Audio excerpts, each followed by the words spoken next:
I have bought a 180 watt Mono PERC solar panel to build a DIY ham radio off-grid power supply, meaning that it is a monocrystalline passivated emitter and rear cell solar panel.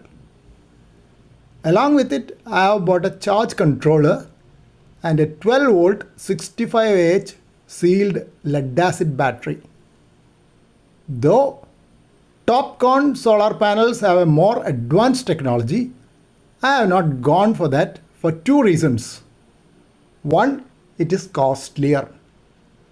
Two, only 350 watt TOPCon panels were available here.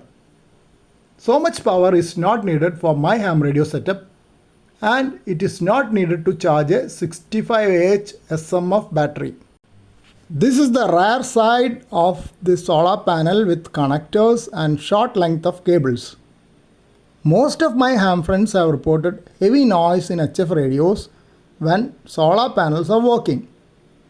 Actually, it is not the solar panels which cause the noise in the radio, it is the solar inverters which convert to high frequency and then back to 50 Hz.